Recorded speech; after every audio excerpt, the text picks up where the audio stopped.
students, and welcome to Virtual Learning Network. This is session 9 for store operations, and here we will discuss managing inventory and display. The topics to be covered are meaning and importance of inventory management, retailers' task in inventory management, inventory levels, methods to forecast and replenish the inventory, space productivity, merchandise security, category management, and methods of display in stores. Now, first is introduction to managing inventory and display. Now, the retail store is a place where wide variety of products, services और merchandise are stocked. Retail store एक ऐसी जगह होती है जहाँ पे बहुत सारी वैरायटी होती है हमारे पास प्रोडक्ट्स की, जिन्हें हम डिस्प्ले करते हैं और स्टोर करते हैं. इसमें हम प्रोडक्ट्स भी होते हैं, सर्विसेज भी होती हैं और मर्केंडाइज भी होता है. The merchandise in a store should be eye catching, easily located and stocked at appropriate place in the store to gain the attention of the customer surfing the store. The task of allocating the merchandise in stores usually rests with the merchandise manager or category manager. Merchandise manager और category manager का ये काम होता है कि merchandise को कैसे display कराना है और कैसे उसको स्पेस एलोकेट करवाना है. The inventory management and displays are taken care by the store staff under the supervision of the store manager. जितनी भी इन्वेंट्री होती है और कैसे उसे डिस्प्ले करते हैं, इन सब की जो ध्यान है वो स्टोर स्टाफ रखता है और उसको सुपरवाइज करते हैं store managers. Then inventory management. It is an important aspect of retail store operations. It is a costly and time consuming activity for any retail organization. Inventory management एक बहुत important aspect होता है retail store operations का. Costly भी होता है, time consuming भी होता है और इसलिए इसको अच्छे से मैनेज करना बहुत इंपॉर्टेंट होता है. A retailer utilizes inventory management to acquire and maintain a proper merchandise assortment while ordering, shipping, handling, sorting, displaying, and to put selling cost in check. The complete procedure for handling of merchandise at the store needs to be documented. कि कैसे हमने inventory को manage किया है, कैसे उसकी handling, shipping, sorting हुई है और कैसे उसे डिस्प्ले करवा रहे हैं, इन सब को डॉक्यूमेंट करना ज़रूरी होता है ताकि हमें पता चल सके कि इन्वेंट्री में हमारे पास कौन कौन से प्रोडक्ट्स एंड मर्केंडाइज हैं. Once the merchandise is received at the stores, the quantity and other details like color, style and sizes have to be checked. With the document accompanying the goods have to detect any discrepancies. किसी भी discrepancy या redundancy या फिर duplicacy के लिए सारे merchandise जितने भी स्टोर्स में आए हैं उनको चेक करना होता है और हम चेक करते हैं जो हमारी डॉक्यूमेंटेशन है उससे कंपेयर करके. Proper documentation also needs to be done when returning goods to the various locations as and when required. जैसे हमारी जो goods हैं जब उसको अलग अलग जगह पे dispatch करते हैं या फिर कुछ goods होते हैं जो ठीक नहीं होते या डिफेक्टेड होते हैं, जब उनको हम रिटर्न करते हैं तो उसकी भी हमें डॉक्यूमेंटेशन करनी होती है. As the integral part of the managing inventory at the store level is displayed it correctly. Next is retailers' task in inventory management. Due to the complexity and the cost associated with inventory management, most of the retailers are now expecting the suppliers to perform more tasks or they are outsourcing at least a part of inventory management activities. अब जैसे जैसे retail business बढ़ता जा रहा है वैसे वैसे उसकी कॉम्प्लेक्सिटी बढ़ रही है और कॉम्प्लेक्सिटी बढ़ रही है इसलिए उसके साथ जो एसोसिएटेड कॉस्ट है वो बढ़ रही है. तो इसलिए जो अब रिटेलर्स हैं वो या तो सप्लायर्स से एक्सपेक्ट कर रहे हैं कि वो कुछ टास्क परफॉर्म करें या फिर वो थर्ड पार्टी को आउटसोर्स कर रहे हैं अपनी कुछ इन्वेंट्री मैनेजमेंट एक्टिविटीज़ ताकि कुछ ऑटोमेटेड फॉर्म में परफॉर्म हो सके जो उन्हें ऑटोमेटिकली कहीं और से मिले. Next is inventory levels. Having proper inventory on hand is a tough and necessary task for a retailer. Proper inventory बहुत important task है और टफ भी है और लेकिन नेसेसरी भी है कि रिटेलर के पास इन्वेंट्री मैनेजमेंट की प्रॉपर डॉक्यूमेंटेशन हो. So reasons for having proper inventory levels are, first is customers demand cannot be predicted and it keeps on changing. Customer demand कभी भी हम predict नहीं कर सकते. It is dynamic in nature and keeps on changing. तो इसलिए inventory बनाना, उसकी documentation करना important होता है. Then retailers should never lose a sale due to lack of stock in stores. Retailers अगर स्टॉक्स में कमी है या कोई स्टॉक में प्रोडक्ट हमारे पास नहीं है, तो इस वजह से कभी भी रिटेलर को लॉसेस नहीं होने चाहिए कि जो गुड डिमांड में है वो अवेलेबल ना हो, ऐसा नहीं होना चाहिए. If excess of inventory is stocked in stores it causes carrying cost. Carried over merchandise unsold for a long period results in losses to retailers. Shelf space allocation should be linked to recurrent revenues, which means that the allocation must regularly reviewed and adjusted. In case a retailer is running any promotion or campaign, the product on offer need to be displayed correctly and replenished once sold. जब retailer जो है कोई promotion या फिर कहीं पे cell लगाते हैं या फिर कोई कैंपेन कर रहे हैं किसी प्रोडक्ट का, तो उसकी भी प्रॉपर इन्वेंट्री होती है और उसको भी डिस्प्ले करना ज़रूरी होता है कि हम करेक्ट फॉर्म में उसे डिस्प्ले करें और एक बार अगर वो बिक जाए तो उसकी रिप्लेनिशमेंट हो. Next is methods to forecast and replenish the inventory. Some common techniques used in forecasting and replenishing the inventory in stores are: first is stock turnover or inventory turnover rate, which is equal to net sales divided by average retail value of inventory. This ratio indicates how often the inventory is sold and replaced in a given period of time. Next is ratio cost of goods sold divided by average value of inventory at cost. Both can be calculated for any time period. So when either of these ratios declines, then there is a possibility that inventory is excessive. जब इन दोनों में से कोई भी ratio decrease होता है या decline करता है तो इसका मतलब है इन्वेंट्री हमारे पास एक्सेस में है.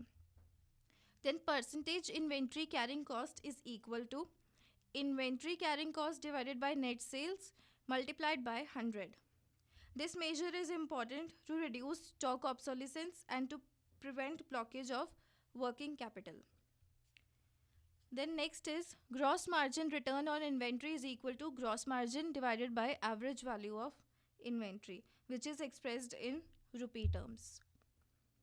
The gross margin return on inventory compares the margin on sales on the original cost value of merchandise to yield a return on merchandise investment. Next is space productivity. Space productivity is critical to successful retailing. Hence, it is imperative to have parameters that measure space productivity. Space productivity बहुत important होती है किसी भी retail को successful होने के लिए. तो इसलिए इन स्पेस प्रोडक्टिविटी को मेजर करने के लिए भी कुछ पैरामीटर्स सेट होते हैं. The top of mind dipstick measures are: first is sales per square foot per day and second is margins per square foot per day. Next is merchandise security. Inventory shrinkage is a big loss for retailers. It can be due to employee theft, customer shoplifting, vendor fraud, and administrative or handling errors. Inventory shrinkage का मतलब है कि inventory का गायब हो जाना या जितनी डॉक्यूमेंट में इन्वेंट्री है उतनी ना मिलना हमारे स्टॉक्स में.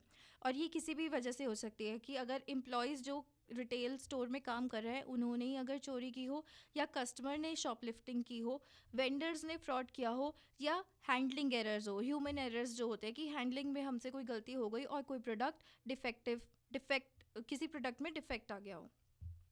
सो to reduce merchandise theft, loss prevention measures should be included as stores are designed and built. Loss prevention measures include करते हैं हम जब हमने स्टोर को डिज़ाइन और बिल्ड किया है. Care should be taken in designing the entrance, exit of the store, dressing rooms and delivery areas. Second is a combination of security measures are to be enhanced, such as employee checks, in-store guard, and electronic security equipment and merchandise task. तो security measures का proper combination enhance करना पड़ता है. जैसे हम security guards employ कर सकते हैं, कुछ एम्प्लॉय चेक्स जैसे जो हमारे एम्प्लॉय होते हैं रिटेल स्टोर्स में जो काम कर रहे हैं उनको चेक कर सकते हैं. Then electronic security equipments deploy कर सकते हैं, etcetera etcetera. Then retailers must take necessary step to communicate the importance of loss prevention among their employees, customers and vendors, and the necessary actions are to be implemented such as firing the workers, filing case against health customers for shoplifting and so on. तो अगर हमने किसी employ को theft करते हुए पकड़ा है तो हम उसको फायर कर सकते हैं. कस्टमर अगर शॉपलिफ्टिंग करते हुए पकड़ा गया है तो उसको हम उसके अगेंस्ट केस फाइल कर सकते हैं. तो ऐसे नेसेसरी स्टेप्स लेने चाहिए ताकि लॉस प्रिवेंशन की इम्पोर्टेंस एम्प्लॉयज़ को पता चल सके. Next is few measures which can be administered for merchandise security. First is normal measures like product tags, video cameras, employee surveillance, and burglar alarms are used. Second is electronic article surveillance, where special tags are attached to products so that the tags can sense by electronic security devices at store exits. तो electronic article surveillance में क्या होता है कि special tags हम attach करते हैं product के साथ जो इलेक्ट्रॉनिकली सेंस होते हैं सिक्योरिटी डिवाइसेस के थ्रू, ताकि अगर कोई, जैसे ये ज़्यादातर एपरल्स में होता है, बड़े बड़े सिक्योरिटी जो रिटेल स्टोर्स होते हैं उसमें ये एम्प्लॉय करते हैं, जहाँ पे किसी भी अगर कोई क्लोथिंग डिपार्टमेंट है तो वहाँ से अगर उन सब पे डिवाइस हम अटैच करके रखते हैं कि जैसे अगर कोई शॉपलिफ्टिंग कर रहा है कस्टमर तो एग्ज़िट के टाइम पे जहाँ पे हमने ये इलेक्ट्रॉनिक सिक्योरिटी डिवाइस इंस्टॉल किया हुआ है पता चल जाएगा अलार्म के फॉर्म में कि अगर कोई एम्प्लॉय या फिर कस्टमर ऐसी क्लोथिंग्स को बाहर लेके जा रहा है तो. Next is employ background checks are administered in many of the retail store, and nowadays loss prevention software are administered in retail stores so that it helps in detecting suspicious behavior of the staff. Next is retailers employ some training programs which they educate the staff on measures to be administered to reduce merchandise security.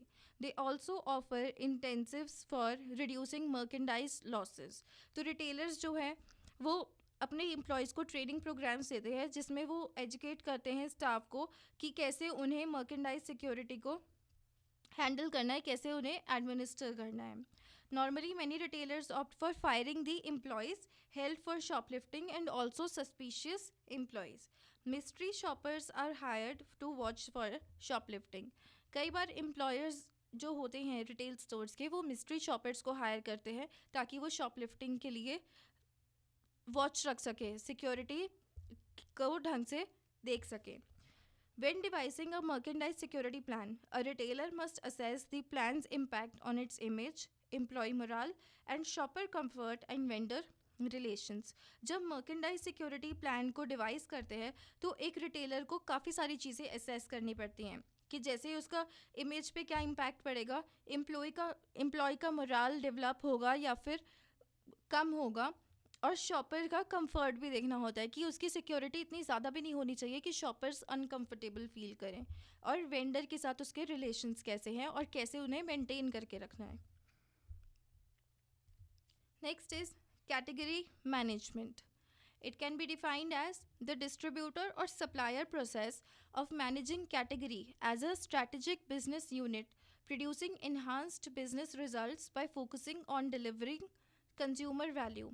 तो category management होता है कि distributor और supplier process होता है कि वो category को कैसे मैनेज कर रहे हैं, कि कैसे उसको एक स्ट्रैटेजिक बिजनेस यूनिट की तरह कंसिडर कर रहे हैं कि वो बिजनेस रिजल्ट्स को एनहांस्ड वे में प्रोड्यूस करे और कंज्यूमर वैल्यू को अच्छे से डिलीवर करने पे फोकस करे. कैटेगरी मैनेजमेंट में be defined as the process of managing a retail business with the objective to maximise the sales, कि कैसे हम सेल्स को मैक्सिमाइज कर सकते हैं और कैसे अपने रिटेल बिजनेस को मैनेज कर सकते हैं, और उस जिसका मेन ऑब्जेक्टिव हो प्रॉफिट इंक्रीज करना और सेल्स मैक्सिमाइज करना. It aims at offering the products tailor made according to the needs of the customer, कि जैसे कंज्यूमर या कस्टमर को कस्टमाइज्ड गुड्स चाहिए होते हैं तो उस हिसाब से हम कैसे अपने प्रोडक्ट्स को ऑफर कर सकते हैं. The performance of the offering is then measured in terms of sales, cost, and return per square foot. Next is 8-step cycle developed by the partnering group. तो ये 8-स्टेप साइकिल है जिसमें से फर्स्ट है डिफाइन कैटेगरी. सबसे पहले हम category को डिफाइन करते हैं and it is the first step in the process. This initial step has a significant impact on the subsequent steps. इसका सब्सिक्वेंट स्टेप्स पे काफ़ी ज़्यादा इम्पैक्ट पड़ता है. A category definition should be based on what a customer buy instead of how a retailer buy. तो इसका जो main function है, कैटेगरीज जैसे हम डिवाइड करते हैं, उसका मेन पॉइंट जो हम अपने ध्यान में रखें वो ये होता है कि कैसे कस्टमर प्रोडक्ट्स खरीदता है, ना कि कैसे रिटेलर खरीदता है. Next step is assess role of category.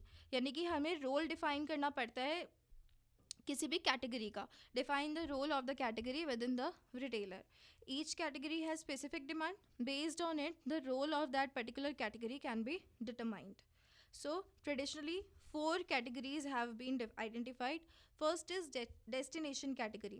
This refers to the main product offering of the retail store. कि retail store main product क्या offer कर रहा है. For example, departmental store apparel, supermarket में होते हैं fresh groceries. Second category is routine category. Products that customer buy as a routine or as a habit. For example, soaps etc. Then seasonal category, जो products often purchase नहीं होते, frequently purchase नहीं होते, जो seasonal होते हैं, purchase when they are available. For example mangoes in summer, sweaters in winters, umbrella in rainy seasons. And fourth category is convenience category. The products the consumer finds convenient to buy from a neighbourhood retailer. For example milk and eggs. Then third step in the development is category assessment. इसमें हम performance assess करते हैं सारी categories की. In this step the current performance of the category is evaluated with respect to the turnover profits and return on assets in the category. Then fourth is category performance measures. इसमें हम objectives और target set करते हैं. The development of the category performance measure involve setting of measurable targets, जो हम major कर सकें. ऐसे टारगेट सेट करते हैं in terms of sales margin and gross margin returns on investment. Fifth step is devise strategies. Category के लिए हम स्ट्रैटेजीज को डिवाइस करते हैं. एक ओवरऑल स्ट्रैटेजी को डिवाइस करेंगे. Once the objectives for different categories are set, they should fall under the strategy of the store. And the purpose of this step is to help the retailer and supplier to develop strategies that capitalize on category opportunities through creative and efficient use of the resources. Resources को ढंग से use करके हम अपनी strategies को devise करते हैं जो categories की performance measure करती हैं. Next is category tactics. Category tactics को set करते हैं. Devise specific tactics, and if some promotional activities are to be set up to push the sales, they are to be planned at this stage. इस stage पे हम सारी promotional activities जो भी हमें प्लान करनी है उनको डिवाइस करते हैं. Then seventh step is category plan implementation. जो हमने प्लान बनाया है कैटेगरी का, अब उसको इम्प्लीमेंट करते हैं. Objective set in the previous stages are to be implemented in this stage. Accurate implementation is a key to the success of the category management. और लास्ट स्टेप होता है कि जो हमने कैटेगरीज इम्प्लीमेंट किया है, जितने भी ऑब्जेक्टिव्स और स्ट्रैटेजीज बना के, उनको रिव्यू करते हैं, इवैल्यूएट करते हैं. And this is the final step in the process where the review of the progress and actual achievement as against the target set for the category are reviewed. इसके अंदर क्या करते हैं हम, जो हमारी एक्चुअल अचीवमेंट है और जो हमने टारगेट सेट किए थे, उन दोनों को कंपेयर करते हैं कि उनमें कितना ज़्यादा डेविएशन आ रही है. Review aids at taking of decisions at the right point of time. The 8 steps are one of review which takes us back to step. Next is methods of display in stores. An integral part of managing inventory at store level is displaying it correctly. कि हम कैसे अपने products और merchandise को correctly display कर रहे हैं. Even the best merchandise, if not displayed in an appealing and at a convenient manner for the customers, it may remain unsold. अगर हमने उसको ठीक से डिस्प्ले नहीं किया है, जो कस्टमर के लिए अपीलिंग नहीं है, आई कैचिंग नहीं है, तो हो सकता है कि हमारा स्टोर फेल हो जाए. So, organizing a display involves planning the three aspects. First is deciding on the display theme और concept. सबसे पहले हम decide करेंगे कि हमारा concept क्या होगा, हमारी display theme क्या होगी. उसके बाद हम identify करेंगे location, कि हमारे पास कितना space है, क्या हमारी location होनी चाहिए. Then determining the nature of various display components. जो हमारे components हैं, हमारे products हैं, उनका nature क्या है, उनको कैसे हम display करवा सकते हैं. Then retailer adopt various methods in displaying their products. Few of them are color dominance, coordinate presentation, and presentation by price. Color dominance is the most commonly used technique by majority of retailers. सबसे commonly used होती है. In this method, the merchandise are displayed by color. Colour से हम इन merchandise को display करते हैं. Within the colour the merchandise are displayed with different style and size.